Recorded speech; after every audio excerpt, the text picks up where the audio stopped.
con la claridad, con el orden, con la transparencia y con la verdad a mano, el Centro Cristiano Soplo de Vida como iglesia aún no cuenta con dicha exención. Todos los ingresos del ministerio son administrados y auditados por una junta financiera y se encuentra intacta en dicha cuenta. Yo no tuve ninguna incidencia en el manejo de esta donación. Lo que quiero dejar claro que la iglesia no es la que me sostiene financieramente. El choque entre el periodismo de investigación y los ministerios religiosos han alcanzado un nuevo punto crítico en la República Dominicana. El reciente reportaje de Nuria Piera sobre la pastora Yesenia Ten y el ministerio Soplo de Vida desató un verdadero terremoto digital.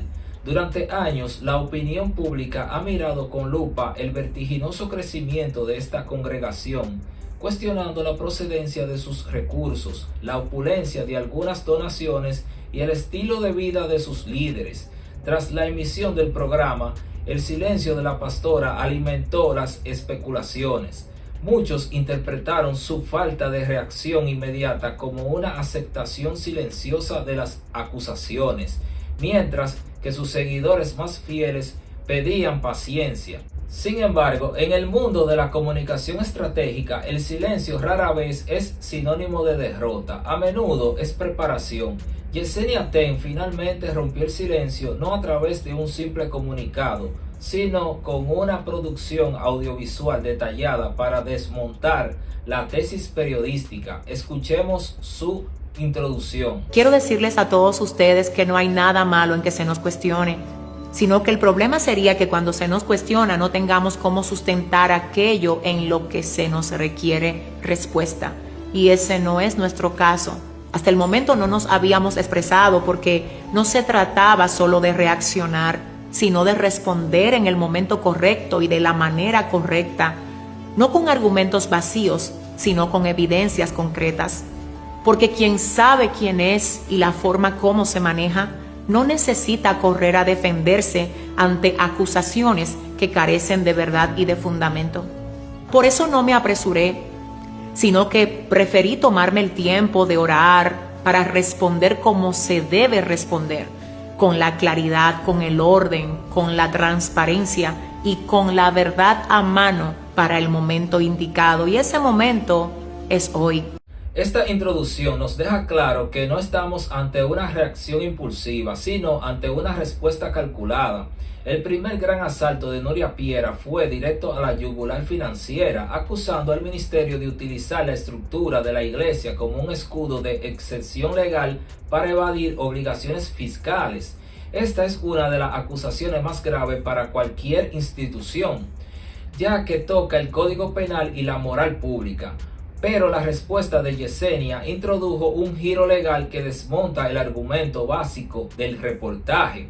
En la República Dominicana, la Ley 122-05 otorga excepciones a las asociaciones sin fines de lucro, pero estas no son automáticas, conllevan un proceso burocrático estricto. La pastora revela un dato contundente. Soplo de Vida todavía opera bajo el régimen común de contribuyentes porque el Estado aún no les aprueba la exención fiscal. Al pagar impuestos como cualquier empresa privada, la iglesia queda inhabilitada técnicamente para cobijar o evadir fortunas de terceros. Se nos ha cuestionado por una supuesta evasión de impuestos, señalando que usamos la iglesia como medio para lograrlo, pero la realidad es otra. Porque a diferencia de muchas iglesias en República Dominicana que sí están exentas de impuestos, el Centro Cristiano Soplo de Vida como iglesia aún no cuenta con dicha exención, aunque ya hemos solicitado tenerla, pero aún no nos ha sido otorgada.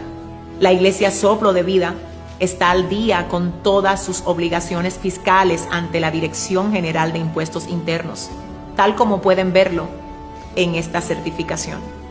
Entonces, si la iglesia misma paga sus impuestos, no existe manera de que pueda amparar a ningún otro proyecto para que no los pague, porque no se puede cubrir a nadie bajo una exención que no se tiene.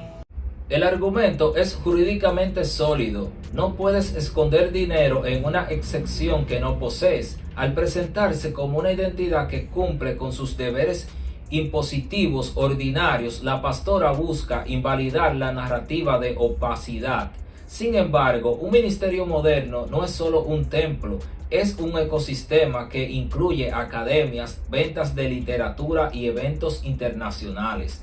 Nuria Piera enfatizó que estos proyectos satélites cruzaban la línea entre la fe y el negocio lucrativo.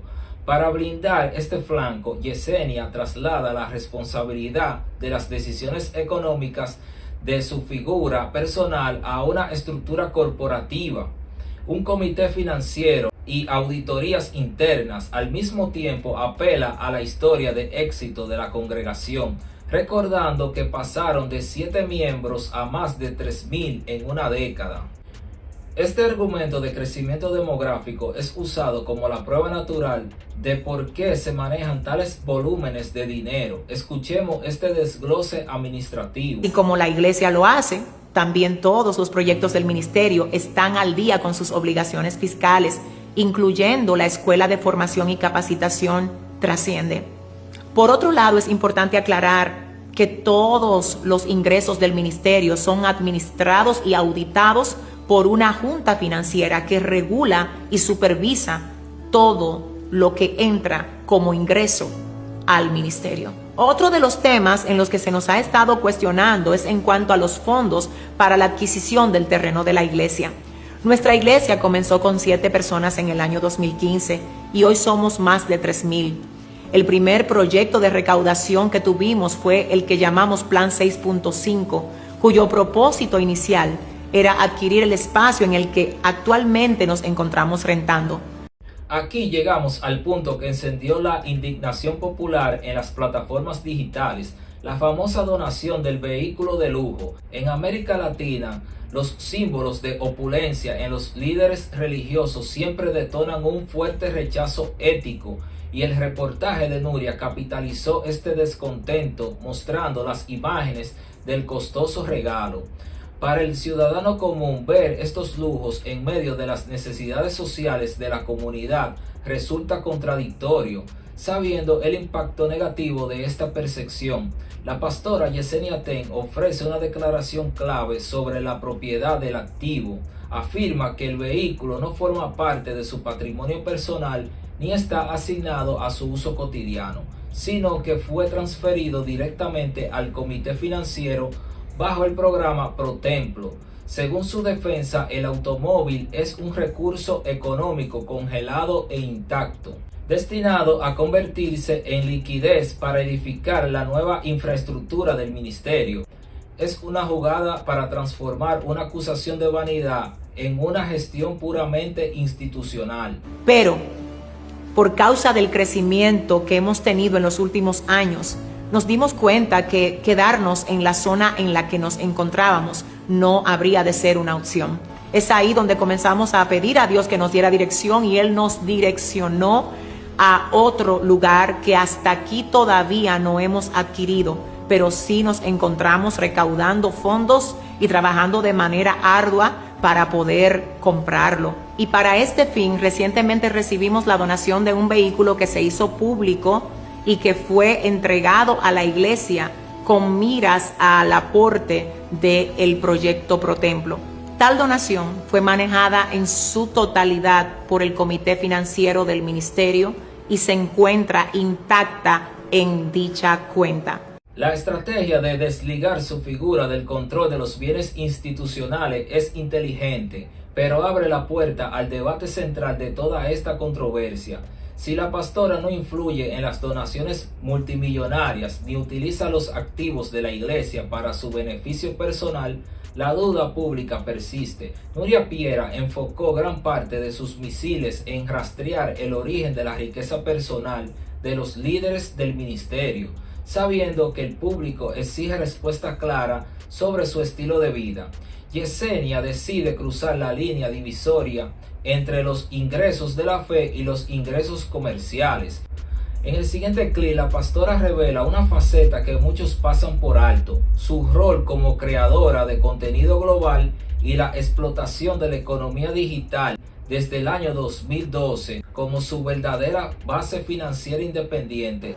yo no tuve ninguna incidencia en el manejo de esta donación, como tampoco manejo ninguna de las donaciones a modo personal que entran al ministerio. Otra de las cuestionantes que algunos se han estado haciendo es de dónde proceden nuestros ingresos. Quiero decirles que desde el año 2012 venimos trabajando con dedicación, esfuerzo y de forma imparable con lo que el Señor nos da, llevándolo por medio de las plataformas digitales, no necesariamente con el propósito de hacer dinero con esto, sino llevando simplemente lo que Dios nos manda y lo que Dios nos envía a comunicar por los medios con los que contamos. Al ampararse en las plataformas digitales, la pastora intenta demostrar que su éxito financiero no drena las arcas de la iglesia, sino que se alimenta del alcance global de su mensaje en Internet. Con esto busca desactivar el estigma de que los pastores viven exclusivamente del diezmo de sus miembros. Sin embargo, para cerrar con broche de oro su defensa frente al escrutinio periodístico, Yesenia Ten lanza una última declaración que redefine por completo la naturaleza legal de este conflicto. En este último clip, la líder espiritual establece de manera tajante los límites de propiedad de Soplo de Vida, detallada la entrega de informes anuales a su comunidad y lanza un desafío abierto a los organismos competentes del Estado para que examinen sus libros. Presta atención a su contundente cierre. Lo que quiero dejar claro que la iglesia no es la que me sostiene financieramente, que Soplo de Vida no me pertenece a mí como persona, sino que es un ministerio constituido y organizado, regulado y manejado por un comité que dirige todos los ingresos que este ministerio percibe. Cada año, la iglesia rinde un informe a sus miembros sobre lo que recibe y sobre cómo se administra. Y todos nuestros proyectos y los fines para los cuales fueron habilitados están abiertos para ser auditados por las autoridades competentes en caso de ser necesario. El crecimiento que ustedes ven que hemos tenido hasta hoy no es obra de una persona, es lo que Dios ha levantado a lo largo de los años. Y con este reto final, la pastora Yesenia Ten cierra su defensa dejando la pelota en la cancha de las autoridades y de la opinión pública. Tras analizar detalladamente cada uno de sus argumentos, queda claro que Nuria Piera ejerció su derecho a cuestionar el poder y los recursos, mientras que la líder religiosa respondió armando un blindaje legal y corporativo. Ahora te toca a ti que estás viendo este video sacar tus propias conclusiones. ¿Crees que estas evidencias aclaran todas las dudas o consideras que quedan cabos sueltos? Déjame tu opinión en los comentarios. Dale me gusta al video, compártelo y suscríbete para más análisis. Nos vemos en la próxima. Esto ha sido Crónicas Urbanas.